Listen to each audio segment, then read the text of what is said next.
ಪ್ರಸ್ತುತ 18ನೇ ಋತುವಿನಲ್ಲಿ ಗುಜರಾತ್ ಟೈಟಾನ್ಸ್ ತಂಡದ ಗೆಲುವಿನ ಓಟ ನಿರಂತರವಾಗಿ ಮುಂದುವರೆದಿದೆ. ಈ ಋತುವಿನಲ್ಲಿ ಅದು ಮತ್ತೊಂದು ಗೆಲುವು ಸಾಧಿಸಿದೆ. ರಾಜಸ್ಥಾನ ರಾಯಲ್ಸ್ ವಿರುದ್ಧದ ಪಂದ್ಯದಲ್ಲಿ ಗುಜರಾತ್ ಟೈಟಾನ್ಸ್ 58 ರನ್ಗಳ ಅಂತರದಿಂದ ಜಯಗಳಿಸಿತು. ಈ ಋತುವಿನಲ್ಲಿ ಗುಜರಾತ್ ತಂಡಕ್ಕೆ ಇದು ಸತತ 4ನೇ ಗೆಲುವು.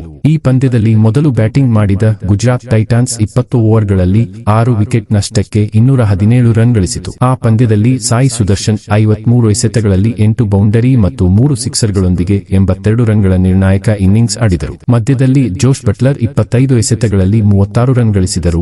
ಶಾರುಖ್ ಖಾನ್ 20 ಎಸೆತಗಳಲ್ಲಿ 36 ರನ್ ಗಳಿಸಿದರು ಮತ್ತು ರಾಹುಲ್ ತೆವಾಟಿಯಾ ಕೊನೆಯಲ್ಲಿ 12 ಎಸೆತಗಳಲ್ಲಿ 24 ರನ್ ಗಳಿಸಿದರು.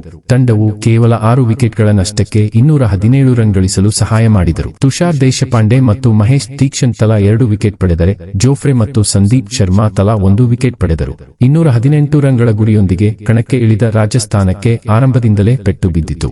ಆರಂಭಿಕ ಆಟಗಾರ ಯಶಸ್ವಿ ಜೈಸ್ಪಾಲ್ 6 ರನ್ ಗಳಿಸಿ ಹರ್ಷದ್ ಖಾನ್ ಬೌಲಿಂಗ್ನಲ್ಲಿ ಕ್ಯಾಚ್ ನೀಡಿ ಪೆವಿಲಿಯನ್ ಸೇರಿದರು. ಇದಾದ ಬೆನ್ನಲ್ಲೇ ನಿತೀಶ್ ರಾಣಾ 1 ರನ್ ಮಾಡಿ ಸಿರಾಜ್ ಪೆವಿಲಿಯನ್ಗೆ ಕಳುಹಿಸಿದರು. ಇದರಿಂದ 12 ರನ್ ಗಳಿಸುವಷ್ಟರಲ್ಲಿ 2 ವಿಕೆಟ್ ಕಳೆದುಕೊಂಡಿದ್ದ ರಾಜಸ್ಥಾನದ ರಯಾನ್ ಪರಾಗ್ ಹಾಗೂ ಸಂಜು ಸ್ಯಾಮ್ಸನ್ ನೆರವಿಗೆ ಯತ್ನಿಸಿದರು.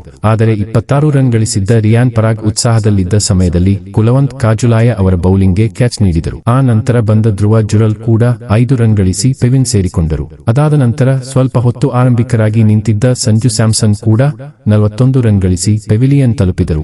ಆದರೆ ಸಿಮ್ರಾನ್ ಹೆಟ್ಮೇಯರ್ ಮಾತ್ರ ಅರ್ಧಶತಕದೊಂದಿಗೆ ಹೋರಾಡಲು ಪ್ರಯತ್ನಿಸಿದರು. 32 ಎಸೆತಗಳಲ್ಲಿ 52 ರನ್ ಗಳಿಸಿದರು.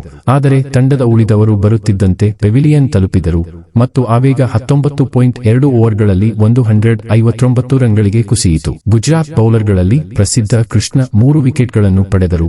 ಪ್ರಸಿದ್ಧ ಖಾನ್ ಮತ್ತು ಸಾಯಿ ಕಿಶೋರ್ ತಲಾ 2 ವಿಕೆಟ್ಗಳನ್ನು ಪಡೆದರು ಮತ್ತು ಉಳಿದವರು ತಲಾ 1 ವಿಕೆಟ್ ಪಡೆದರು. ಇದರೊಂದಿಗೆ ಗುಜರಾತ್ ಟೈಟಾನ್ಸ್ 58 ರನ್ಗಳಿಂದ ಗೆದ್ದು ಐಪಿಎಲ್ ಪಾಯಿಂಟ್ ಪಟ್ಟಿಯಲ್ಲಿ ಅಗ್ರಸ್ಥಾನಕ್ಕೇರಿತು. ಈ ಸೋಲಿನೊಂದಿಗೆ ರಾಜಸ್ಥಾನ 7ನೇ ಸ್ಥಾನಕ್ಕೆ ಕುಸಿದಿದೆ.